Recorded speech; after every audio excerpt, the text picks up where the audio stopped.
যারা শয়তানের অনুসরণ করেছিল, আল্লাহর অনুসরণ করে নাই, আল্লাহ রাসূলের অনুসরণ করে নাই, হক্কানি উলামায়ে কেরামদের অনুসরণ করে নাই, আল্লাহর ওলিদেরকে অনুসরণ করে নাই, যারা দুনিয়ার মধ্যে নেককার পরেজগার ভালো মানুষের অনুসরণ করে নাই, তারা এই সুযোগগুলো পাবে না।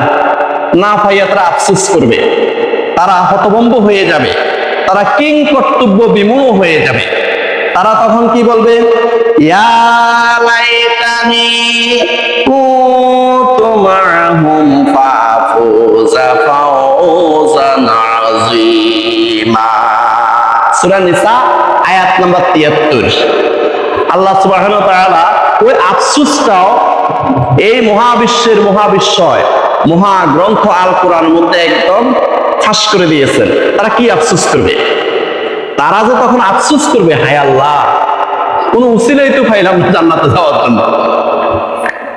কোরআনের নাম শুনলে, ইসলামের নাম শুনলে, হক্কানি উলামায়ে কেরামের নাম শুনলে আমরা ফুঁস করে উঠতাম, বরং বিরোধিতা করেছি।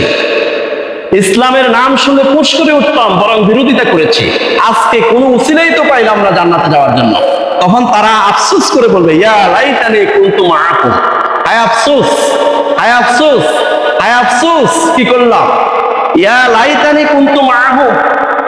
যদি নবী রাসূলদেরকে ভালোবাসতাম, যদি হক্কানি উলামায়ে কেরামদেরকে ভালোবাসতাম, যদি আল্লাহর ওলিদেরকে ভালোবাসতাম, যদি নেককার পরেজগার মুত্তাকি ব্যক্তিদেরকে যদি ভালোবাসতাম, তাদের সাথে যদি থাকতাম, তাহলে কি হইতো?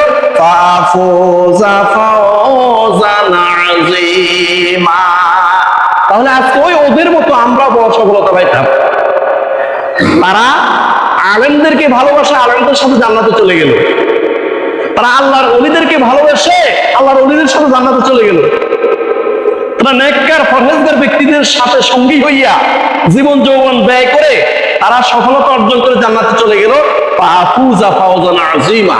আমরা তো এরকম সফলতা পাইতাম যদি দুনিয়ার মধ্যে শয়তানের পদাঙ্ক অনুসরণ না করতাম, পাপিষ্ঠ অপরাধী ব্যক্তিদের অনুসরণ যদি না করতাম, যদি দুনিয়ার মধ্যে ভালো মানুষের অনুসরণ করতাম, তাহলে আজকে আমরা ফাফুযা ফাওজান আযীমা, আমরাও আজকে তাদের মতো সফলতা অর্জন করতে পারতাম, অনেক বড় সফলতা অর্জন করতে পারতাম।